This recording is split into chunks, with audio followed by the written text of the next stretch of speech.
7:30 in the morning, July the 1st, 1916. Along a 15-mile stretch of French farmland, thousands of British soldiers climb out of their trenches and start walking. Not running. Walking in long, even lines, rifles at the ready. Because they had been told the guns ahead of them were already destroyed. They weren't.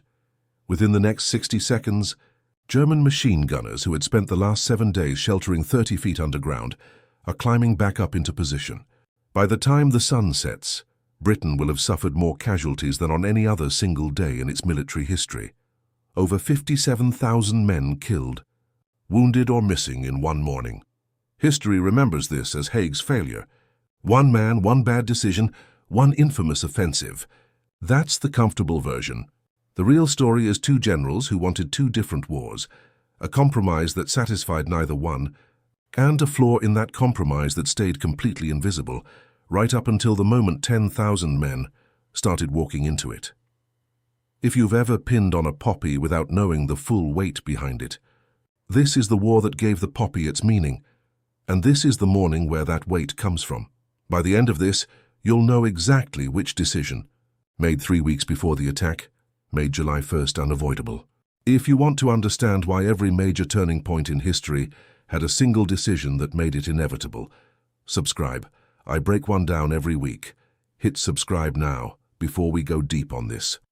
To understand how this happened, forget the battlefield for a second. Go back 3 weeks to a planning table behind the lines, where two British generals are arguing, politely on paper, but arguing over what kind of attack this should even be. General Henry Rawlinson commands the Fourth Army. He's the one who actually has to send men across this ground, and his read is simple. Don't try to win the war in one day. Take a bite of the German line, a few hundred yards. Hold it. Bring the artillery up, then bite again. Slow, repeatable, survivable.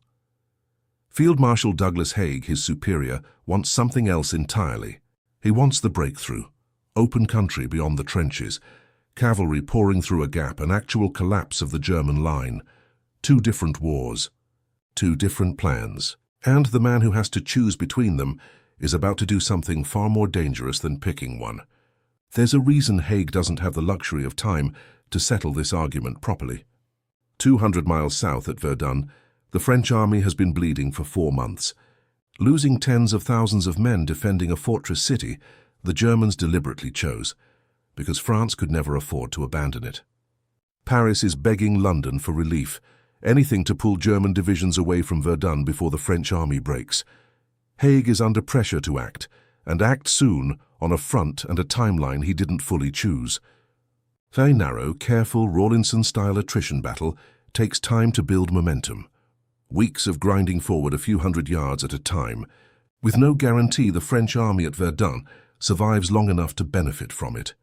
A breakthrough, if it works, ends the argument in days, draws German reserves north immediately, and looks decisive enough to justify everything that's been spent on this war so far.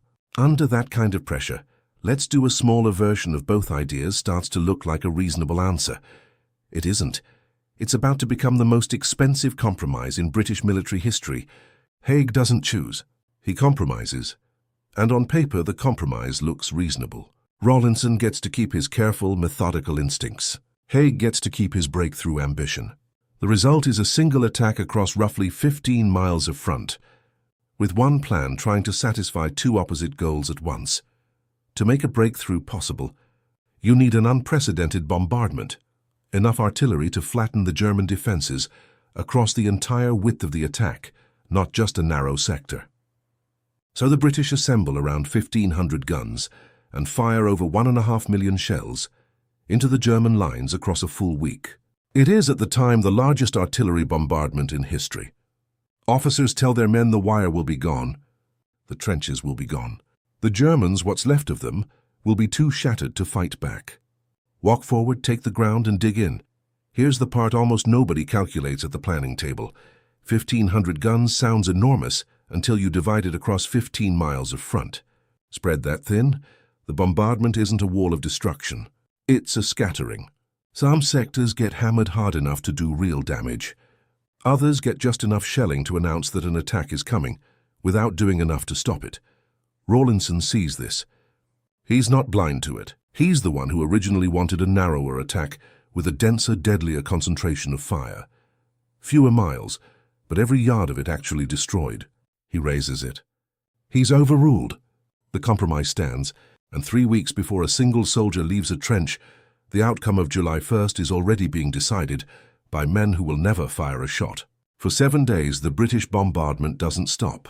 Day and night, German positions across the front are pounded by artillery so constant that soldiers miles away describe feeling it through the ground, not just hearing it. Aerial reconnaissance shows churned earth, collapsed trenches, a landscape that looks from above like nothing could possibly survive it. But the Germans aren't living on the surface. Years into the war on this stretch of front, they've dug deep. Some dugouts 30, even 40 feet underground, reinforced, ventilated, built specifically to outlast exactly this kind of bombardment. While British shells churn the surface above them, German soldiers sit below it, waiting, and the shells themselves have a problem nobody likes to mention before the attack. A meaningful share of them, by some counts close to a third, are duds.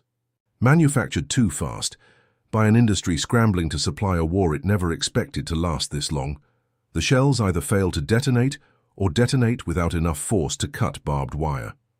Wire cutting requires a very specific kind of shell, fired in a very specific way, across miles of front, in sector after sector. The wire that was supposed to be shredded into nothing is simply lying there, slightly rearranged. British commanders, working from incomplete reconnaissance and a week's worth of optimism, don't fully grasp this. The orders that go out to the infantry assume a battlefield that exists mostly in the bombardment's intention, not in its result. Walk forward, the orders say. There's nothing left to run from. At 7:20 a.m. on July 1st, 10 minutes before the main assault, the British detonate one of the largest mines of the entire war under a German position called Hawthorne Ridge. It's meant to be a final, devastating surprise. Instead, it goes off early enough and visibly enough that German units along the front get 10 full minutes of warning that the attack is about to start. 10 minutes is exactly enough time to come back up the ladder. 7:30 a.m. Whistles sound along the British line. Tens of thousands of men climb out of their trenches into no man's land, in formation, at a walking pace, because the plan, the orders, and every assumption behind them all say the same thing. There is nothing left out there that can stop you. There is German machine gun crews, alerted 10 minutes early by a mine that went off too soon, are back at their positions before the first British soldier clears the trench wall. Where the wire has been cut, the advance has a chance. Where it hasn't, and across long sections of the front it hasn't, men are walking, in the open, at a steady, predictable pace, directly into weapons firing roughly 600 rounds a minute. By 8 a.m. in sectors like Serre and Beaumont-Hamel, entire battalions are pinned down or destroyed in the space between their own trench and a wire line that was never actually cut. The Newfoundland Regiment goes forward near Beaumont-Hamel with roughly 800 men. In under 30 minutes, the vast majority are dead, wounded, or missing, one of the heaviest losses by proportion suffered by any unit on any single day of the entire war. Communication back to headquarters is so slow and so optimistic that for hours, commanders behind the line believe the attack is succeeding, because nobody close enough to see the truth survives long enough to report it. By the time the sun sets on July 1st, 1916, the British Army has suffered more than 57,000 casualties, the worst single day in its entire military history. A before or since, but the day isn't uniform. That's the detail the legend usually skips. In the south, near a village called Montauban, a narrower section of the attack, the part where the artillery wasn't stretched as thin, actually works. British and French units take their objectives on schedule, with comparatively modest losses. The same plan, the same morning, the same bombardment doctrine, succeeding in exactly the conditions Rawlinson originally wanted, and collapsing everywhere the compromise stretched it too far. It isn't really one battle. It's a controlled experiment in what happens when a single strategy is asked to do two contradictory jobs at once, and the data comes back in the worst possible currency. In the weeks that follow, the Somme doesn't end. It grinds on for another 4.5 months, through the autumn, into November, a campaign that will eventually cost both sides well over 1 million casualties combined, for a strip of ground measured in single-digit miles. Douglas Haig becomes the name history attaches to the disaster, the Butcher of the Somme, a label that sticks for a century. It's not entirely fair, and it's not entirely wrong either. Haig made the call to compromise, but the compromise itself stretched the front wide enough for a breakthrough, while still trying to bombard it heavily enough for an attrition fight, was a strategic position trying to hold two contradictory advantages at once. In chess terms, that's overextension, a position that looks fine on the board right up until your opponent finds the one square you forgot to defend. On July 1st, 1916, the Germans found several Rawlinson. The general who saw it coming and executed it anyway never publicly breaks from Haig. He continues commanding the Fourth Army through the rest of the Somme campaign, and later, in 1918, after years of brutal lessons learned, applies the narrower artillery-concentrated approach he'd originally wanted at the Battle of Amiens. It works decisively. The same general, the same instincts, just no longer overruled. The Somme didn't fail because the British lacked courage, shells, or willpower.